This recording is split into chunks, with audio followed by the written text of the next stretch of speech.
à toi qui me rejoins pour une nouvelle vidéo de guidance pour aller voir les messages qui ont besoin d'être passés. Là, je suis plus sur une guidance générale. Je sens qu'il va falloir que je refasse des tirages à choix sur des thématiques, voilà, sur des thématiques qui pourraient peut-être vous aider.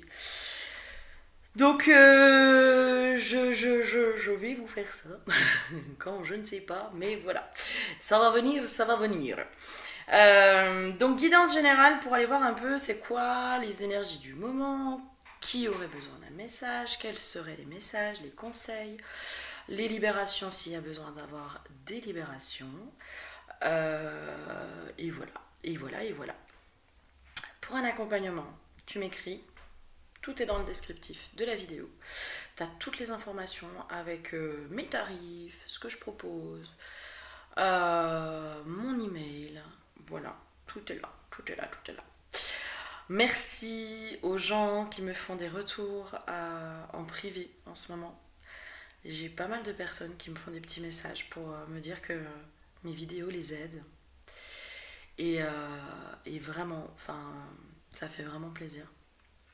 Parce que c'est le but. Hein. Le but, c'est de pouvoir vous aider aussi de façon générale, certes, mais des fois, il y a des messages qui sont tellement profonds, ça vient faire écho chez vous, et ça vient vous aider à libérer des choses. Et quand vous les partagez, quand vous me partagez ça, moi, vraiment, ça me réchauffe le cœur, et je me dis que je fais pas tout ça pour rien. Que si j'aide une ou deux personnes sur mes vidéos, et ben c'est toujours ça de fait. Donc merci à ceux qui me partagent ça, parce que vraiment ça, voilà, ça me donne l'impression de ne pas faire tout ça pour rien. Voilà. En ce moment, alors, moi je vous donne un peu déjà les énergies, l'état d'esprit, le machin. Ces derniers temps, je trouvais qu'on nous foutait un peu la paix. Enfin, moi j'avais l'impression qu'on me foutait un peu la paix sur les libérations, sur les guérisons. Il y avait vraiment cette notion d'aller réexpérimenter la matière, voilà, voir aussi la nouvelle personne qu'on est devenue, voir aussi se regarder, réagir ou ne pas réagir par rapport à certaines situations, et puis de se dire waouh, waouh, comme j'ai avancé, alléluia. De faire un peu un état des lieux, un petit bilan, de se dire waouh, purée, il y a eu du chemin de fait. Alors, si t'es dans cette énergie-là, bravo. Bravo à toi d'avoir parcouru ce chemin. Je pense que ceux qui se retrouvent là-dedans, on peut être fiers de nous, de ne pas avoir lâché, de ne pas avoir abandonné, d'avoir continué. Parce qu'il y avait des moments où... Enfin, moi, il y a eu des moments où c'était éreintant, quoi. J'étais épuisée. Épuisée de toujours, toujours remettre, refaire, et aller libérer, et machin, et truc. C'était épuisant. Enfin, voilà, c'était, je pense, pour beaucoup d'entre nous, un peu un parcours du combattant ces dernières années. Euh, j'ai l'impression qu'on voit le bout du tunnel des grosses libérations. Et là, je trouve que c'est beaucoup plus fluide. Et là, par contre, depuis quelques temps, je sens qu'on nous rebourre un peu au derrière là, pour dire allez hop, faut y remettre une petite couche là. Donc, de nouveau, on sent qu'on a besoin d'être accompagné. De nouveau, on sent qu'il y a besoin de retourner, soit sur certaines blessures qu'on a déjà traitées, soit sur des thématiques qu'on n'a jamais abordées, parce qu'on n'en voyait pas l'utilité, parce qu'on se disait ouais, oh, non, moi ça me concerne pas ça. Et ben en fait si, je vous fais juste un petit, voilà, un petit parallèle, un petit exemple. Donc avec une de mes consoeurs, Marine à Fleur d'âme, que je vous invite à suivre sur ses réseaux.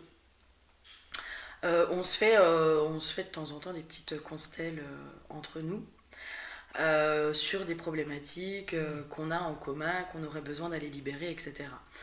Au passage, si vous voulez qu'on fasse des choses comme ça en individuel avec vous en visio, ça c'est des choses qu'on peut envisager. Voilà, si jamais vous êtes intéressé par ça. Et on avait fait, je sais plus, une constelle, machin, et puis elle me dit, mais moi j'ai besoin qu'on aille faire, je suis désolée ma chérie, je partage ça. Moi j'ai besoin qu'on aille faire sur la notion de la valeur qu'on s'attribue. Puis moi je me dis, ouais, oh, non, pas du tout, quoi. Enfin, ça me parle pas. Mais si tu veux, on ira. Moi je sens que j'ai autre chose, etc.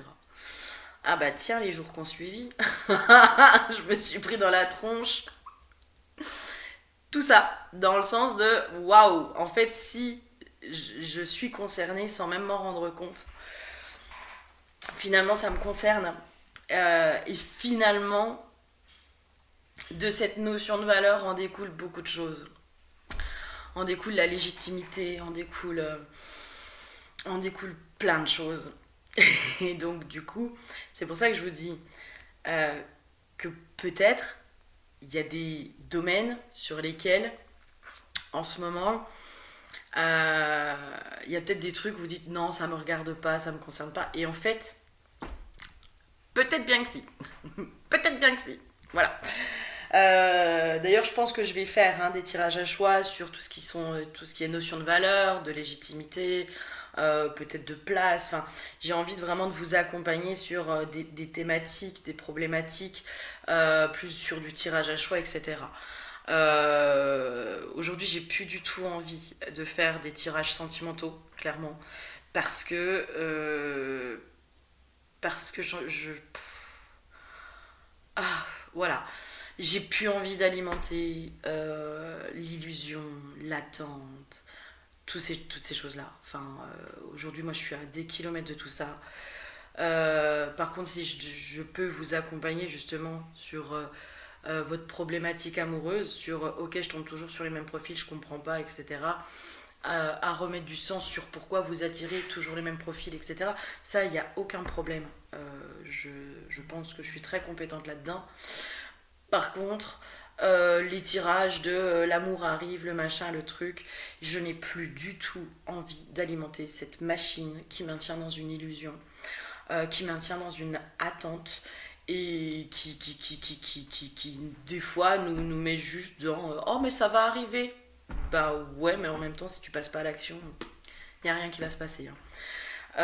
Qui nous dépossède aussi du jeu qui est la vie, d'aller expérimenter, d'avoir le courage d'aller expérimenter les choses, et puis d'avoir le courage de peut-être se casser la figure, mais de pouvoir aussi se dire bah, je vais rebondir et je vais en comprendre quelque chose. Et cette situation va me montrer là où j'en suis. Donc voilà, les tirages à choix pour l'instant, je suis pas. Enfin, sur le sentimental, je suis pas du tout amenée à en faire. Moi, ce qui m'intéresse, c'est de pouvoir vous aider à vous libérer de vos blocages et à transformer votre vie. Voilà, voilà, voilà. L'huile qui a été piochée aujourd'hui, c'est l'huile de l'humilité. J'ai une notion aussi de positionnement. Avoir l'humilité, entre guillemets, de se positionner. L'humilité, vous savez, souvent on voit... Alors moi, pendant longtemps, j'ai vu ça et c'est comme si là, il y avait une intégration qui se faisait. L'humilité, vous savez, on associe toujours cette notion d'humilité, de se voir tout petit, de pas, entre guillemets, de pas se valoriser, justement. Et justement, l'humilité, elle peut se situer aussi à l'endroit de reconnaître que dans certains domaines, on est compétent. De reconnaître que dans certains domaines, on n'est pas du tout compétent. Désolée. J'ai senti qu'il fallait aussi que j'aille, alors voilà, pardon pour les chiens, j'ai senti qu'il fallait que j'aille chercher la définition. Je trouve que c'est toujours intéressant de revenir à la définition des mots. Et la définition, c'est sentiment, état d'esprit de quelqu'un qui a conscience de ses insuffisances, de ses faiblesses, et est porté à rabaisser ses propres mérites. Et en fait, c'est ça, en fait, du côté littéraire, caractère de ce qui est modeste, peu important, sans prestige. Et en fait, l'humilité, souvent, quand on se dit qu'on doit faire preuve d'humilité, on a l'impression qu'il faut entre guillemets, qu'on se rabaisse. Et moi, j'ai l'impression que là, c'est comme s'il y avait trouvé ce point d'équilibre. Je suis désolée. Trouver ce point d'équilibre, justement, entre, oui, nos limitations. Oui, il y a des endroits, on ne sait pas faire, on ne sait plus faire. Il y a des endroits, par contre, on sait faire. On sait qu'on est compétent à cet endroit-là. On sait que à cet endroit-là, on peut avoir confiance en nous, etc. Et du coup, là, j'ai vraiment cette notion de remettre de l'équilibre. Je pense que c'est pas anodin que je vous ai parlé aussi du fait que je voulais plus faire des tirages sentimentaux parce que j'ai plus envie d'alimenter l'illusion. Et c'est comme si il y avait aussi ce parallèle de, pour certains, dans les relations amoureuses, on a tellement été habitué à des relations malsaines, à des comportements malsains ou dysfonctionnels, que finalement, le côté sain, on ne sait pas faire. On ne sait pas faire, mais ça ne veut pas dire qu'on ne peut pas apprendre à faire. Là, j'ai cette notion qu'on nous réapprend à fonctionner différemment aujourd'hui. À avoir l'humilité aussi de se remettre dans la position de l'apprenti à certains endroits. Mais reconnaître aussi qu'à d'autres endroits, on a une certaine expertise. Qu'à d'autres endroits, on a des facilités. Qu'à d'autres endroits, on est compétent. C'est trouver le point d'équilibre entre les deux. Moi, les cartes là que j'ai eu essence, insoumission, le sacré rebelle.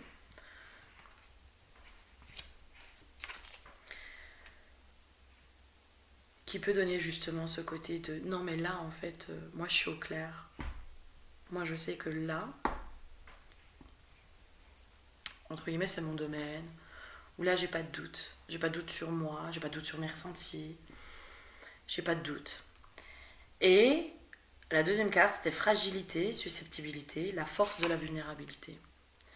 Et c'est vraiment, je pense en ce moment, on nous amène à trouver justement ce point d'équilibre. Et c'est comme si l'humilité, la vraie humilité, se trouvait dans ce point d'équilibre entre reconnaître nos fragilités, nos vulnérabilités, mais aussi reconnaître nos forces, nos capacités. Et que ces deux points, quand on les reconnaît ensemble, donnent une notion d'équilibre. Que même dans une situation, on peut à la fois avoir des fragilités et à la fois avoir des forces.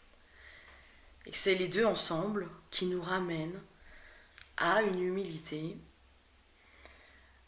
à l'apprenti, au fait de se dire qu'on a toujours quelque chose à apprendre d'une situation, de l'autre, de soi. Qu'on est à la fois le maître et l'apprenti, qu'on navigue entre ces deux rôles. J'entends une notion d'humanisme aussi, ça nous ramène à notre humanisme. Ok, on va aller voir un peu plus loin, déjà c'est intéressant je trouve. Ça me ramène vraiment à cette notion-là, de... On repasse par de l'expérience, on va de nouveau expérimenter des choses, mais des choses qu'on n'a pas expérimentées, où on ne sait pas faire. Je reprends l'histoire de la relation amoureuse.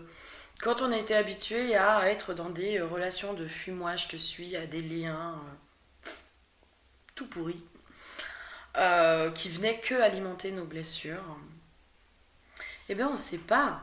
On ne sait pas ce que c'est que le fait de dire, de pouvoir exprimer, ben voilà, là moi je me sens comme ça, là si, là ça. Et ça peut créer des résistances à l'intérieur de nous parce que Peut-être que dans nos anciennes relations, quand on nommait les choses, l'autre prenait la fuite. Donc du coup, on a appris à être dans des jeux d'ego, des jeux de pouvoir, à ne pas être vulnérable, à ne pas être authentique, à ne pas être nous, à ne pas être complètement nous. Et on est dans une société, je suis désolée, avec tous les coachs love qui pondent à tous les coins de rue, avec des grandes révélations, des grandes vérités. Moi, je suis désolée, mais on nous éloigne de qui on est. On nous dit comment faut faire pour séduire. Ok. Mais si c'est pas toi, à un moment donné, il y a un leurre, il y a un mensonge. C'est-à-dire que tu fais croire à quelqu'un que tu es comme ça, que tu es détachée et indépendante, alors qu'en fait, tu es complètement névrosée. Si tu vas pas traiter le problème, si tu vas pas traiter la cause, la source de pourquoi tu es névrosée, toi, tu vas te mettre à mal, mais vraiment, ton mental va être à fond et tu vas rien apprendre. Enfin, si, tu vas apprendre, mais des choses, tu vas apprendre à ne pas être toi. Et là, justement, je crois qu'on nous ramène à l'humilité d'être nous-mêmes, d'être juste nous-mêmes. Et pour moi, on revient. Alors, j'ai la carte de l'argent aussi. J'ai fait un tirage à choix sur l'argent il n'y a pas longtemps. Pour certains, ça va être aussi apprendre à être riche. D'accord? Ça peut être aussi l'abondance, l'humilité.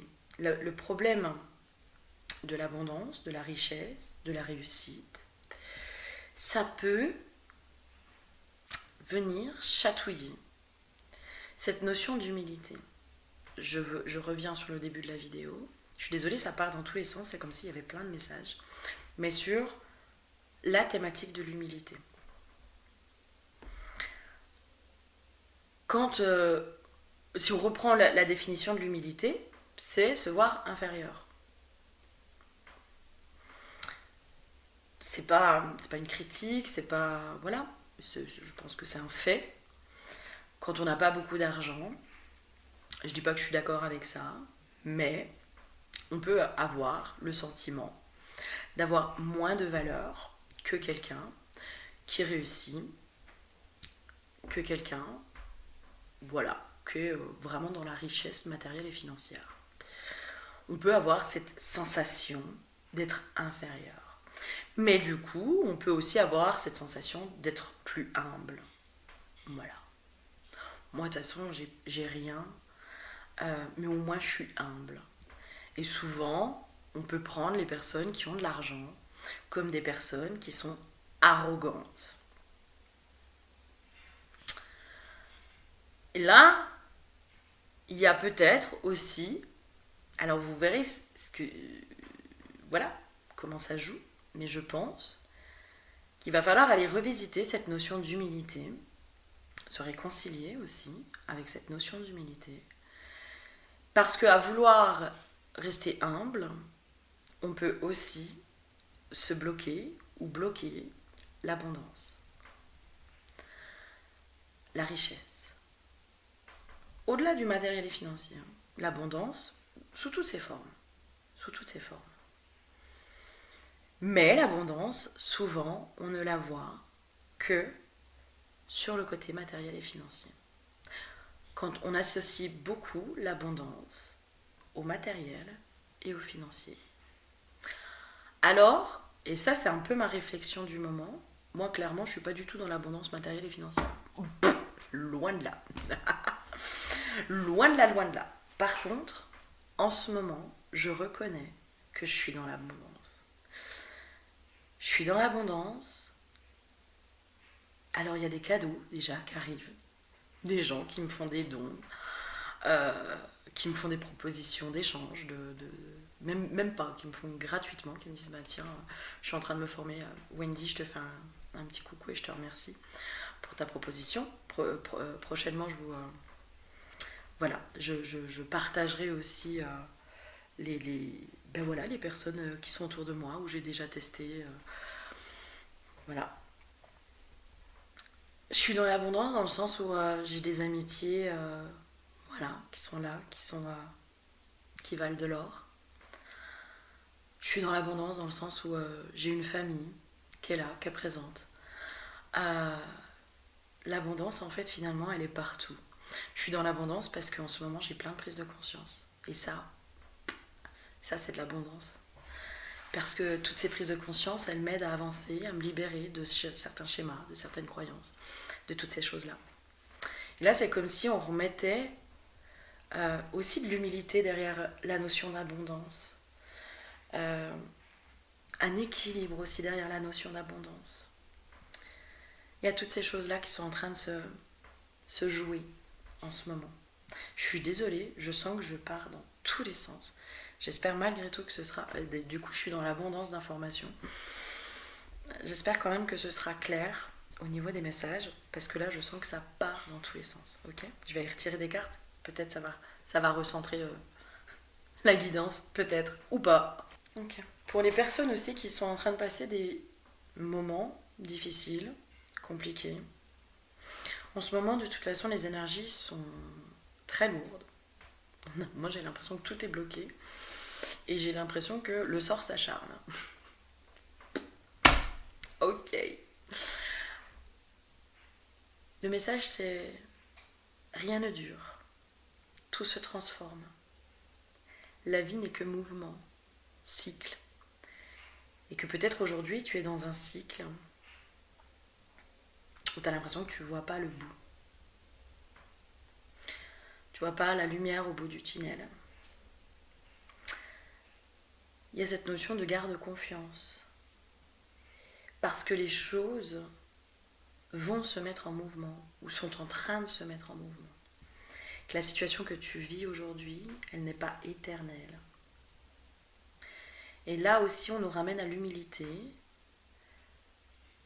de se dire, ok, alors déjà notre humilité de petit être humain, dans le sens où on ne peut pas contrôler ce qui se passe autour de nous, on ne peut pas contrôler la vie, on ne peut pas contrôler l'univers. L'univers, la vie, quand ils ont des leçons à nous donner, ils nous les donnent. C'est comme ça. Par contre, on peut, nous, se mettre en mouvement dans notre pouvoir d'agir, dans ok, comment je peux transformer les choses ? Comment moi, à mon niveau, je peux agir ? Est-ce que je dois avoir des prises de conscience ? Est-ce que je dois faire un travail intérieur ? Est-ce que je dois faire telle ou telle chose pour faire bouger les choses, pour faire avancer les choses ? Et il y a vraiment cette notion aussi de trouver l'équilibre entre le pouvoir d'agir, c'est-à-dire le passage à l'action, et le temps d'introspection, la remise en question. J'ai une notion de... Le passage à l'action doit se faire après la remise en question. La remise en question est parfois nécessaire pour analyser la situation, pour comprendre, pour savoir quel acte poser. C'est validé, hein ? Et pour ne pas faire comme les chiens, à aboyer derrière une fenêtre, comme deux idiots. Ok, j'ai retiré des cartes, j'en ai profité. J'ai eu volonté de dominer. Ma part humiliée doit survivre, j'accueille ma part blessée.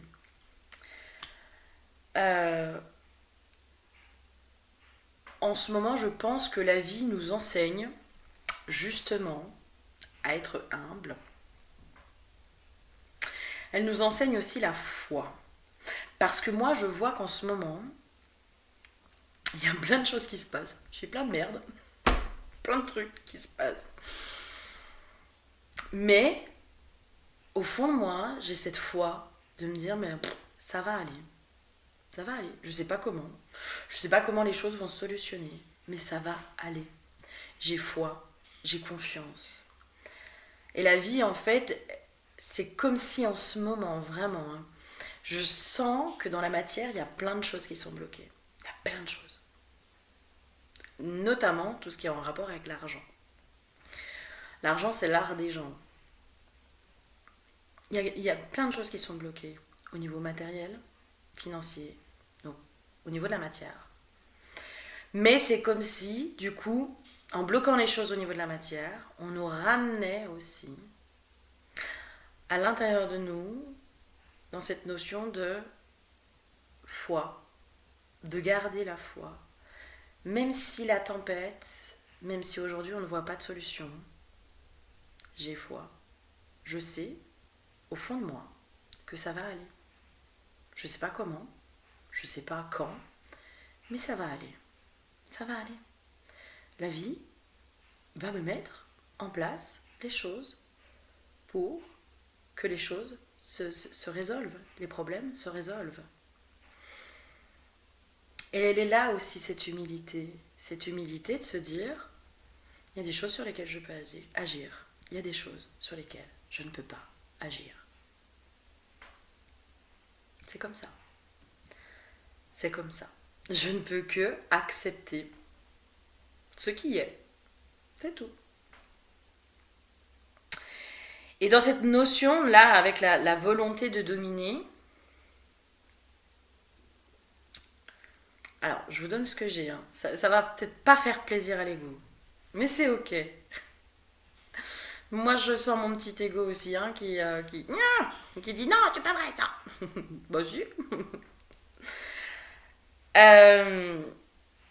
Dans cette notion de la loi d'attraction, de la manifestation, dans certains discours spirituels, en gros, on nous fait croire qu'on peut manifester tout ce qu'on veut. Ben moi, je suis désolée, mais non, c'est pas vrai. Je suis désolée. Ayons l'humilité de se dire qu'on est créateur jusqu'à un certain degré. On peut manifester ce que l'on veut dans le sens où je vais repartir sur la relation amoureuse. Quand on tombe toujours sur les mêmes profils amoureux, c'est qu'en effet, on vibre quelque chose. Des peurs, des croyances, des traumas, des blessures, des choses comme ça. Donc, on attire à nous, en gros, des partenaires qui vont mettre en lumière nos blessures, qui vont mettre en lumière nos croyances, qui vont mettre en lumière nos peurs, qui vont mettre en lumière tout ça. Quand on commence à faire ce travail intérieur, moi, je vois qu'au fur et à mesure, les profils de mes partenaires évoluent.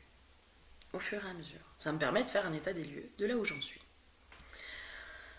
Donc là, oui, on est créateur de notre vie, dans le sens où, si je veux manifester quelque chose de différent, il faut aussi que moi, à l'intérieur de moi, je sois différente.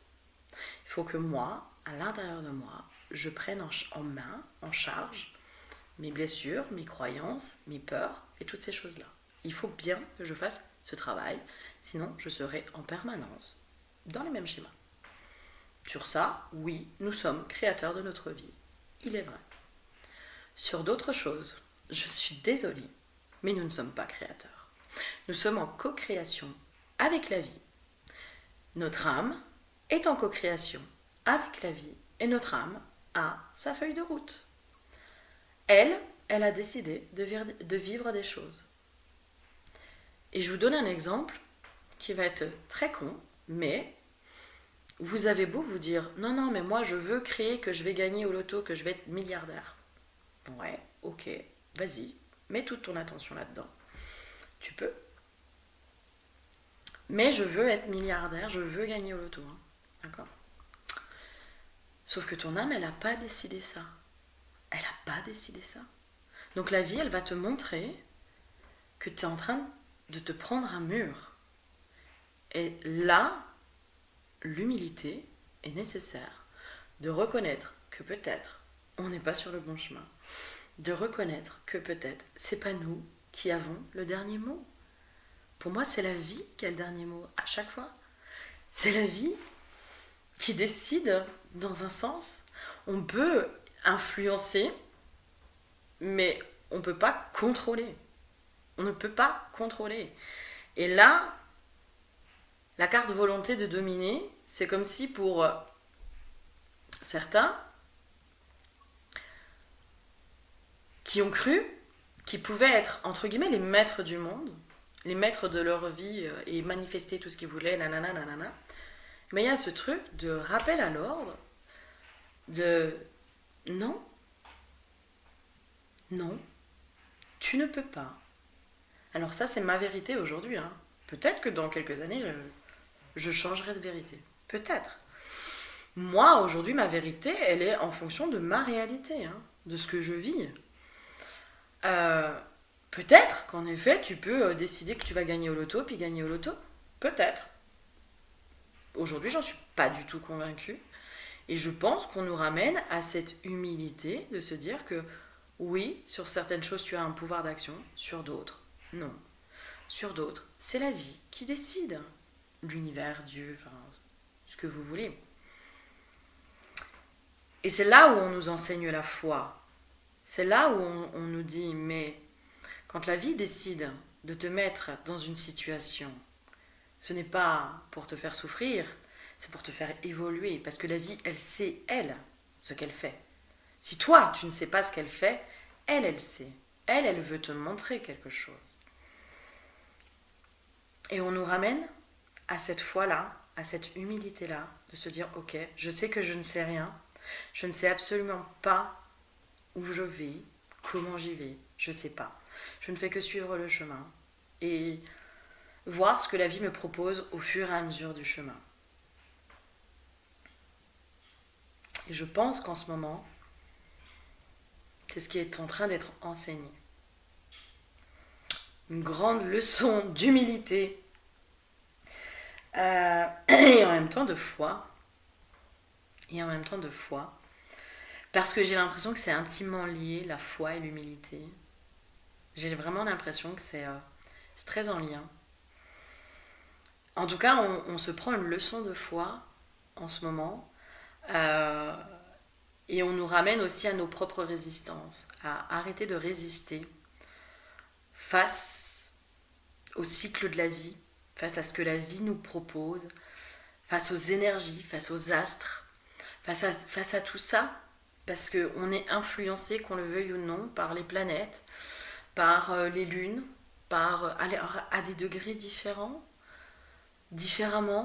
En tout cas, tous ceux qui sont sur ce chemin spirituel, alors peut-être que on est complètement tarés, hein, peut-être, qui sait, peut-être que finalement c'est nous qui sommes complètement tarés et c'est les non-éveillés qui ont raison. C'est aussi ça l'humilité. C'est aussi de se dire, mais en fait, peut-être que c'est eux qui ont raison, peut-être que c'est moi qui suis dans l'ego, peut-être que si, peut-être que ça. Voilà. Mais on suit le chemin. Il y a, parce que j'ai de nouveau la carte de l'abondance qui sort, et en fait c'est comme si là, en ce moment, on était en train aussi de nous apprendre que l'abondance, elle se trouve partout. Elle se trouve dans plein de domaines. Et peut-être qu'on nous apprend aussi à nous détacher de l'abondance matérielle et financière. En ce moment, moi je trouve, parce que je vois des posts où ça parle d'argent, machin, je pense que en ce moment la notion d'argent est quelque chose qui est en train d'être travaillé de façon commune. Vraiment, je pense qu'en ce moment, on est tous en train de travailler à des degrés différents, de façon différente, notre rapport à l'argent et le pouvoir que l'argent a sur nous, de nous rendre heureux ou malheureux. Et du coup, notre rapport à l'abondance. Et c'est comme si en ce moment, alors, peut-être qu'il y en a plein qui ont des problèmes financiers en ce moment. Et j'ai cette notion de ce n'est pas anodin. Ce n'est absolument pas anodin. Je sais pas comment dire. Quand il y a un problème qui doit être résolu, le problème se renforce. Voilà. T'as peur de manquer d'argent, tu manques plein d'argent. Voilà.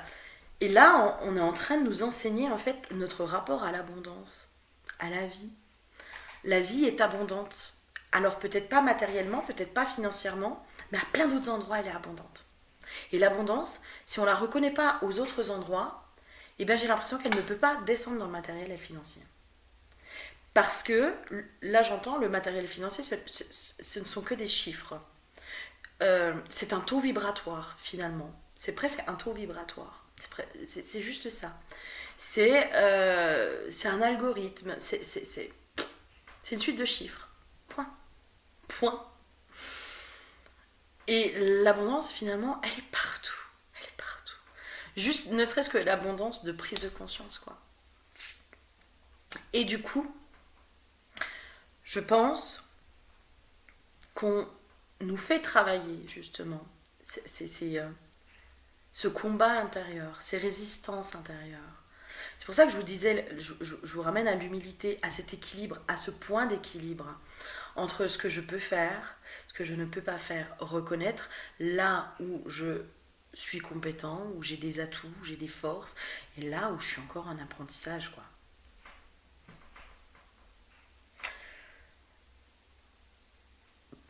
Je vais essayer de voir s'il y a d'autres cartes, mais j'ai l'impression que je repars sur autre chose. Donc on verra. Ouais. Pour moi, le mot de la fin serait. Parce que j'ai eu hiver, fin de cycle. Je pense qu'on est en train de clôturer un cycle. Un gros cycle. Un très très très gros cycle. On est en train de clôturer un cycle karmique, peut-être sociétal aussi. On verra. Euh, dans cette notion d'équilibre, dans cette notion de richesse, dans cette notion de bien, de mal, euh, dans cette notion d'abondance.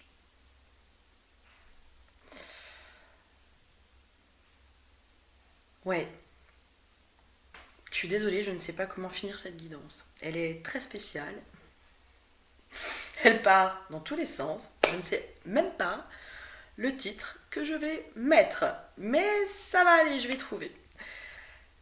Je vous fais plein de gros bisous et je vous dis à très bientôt. Bisous bisous.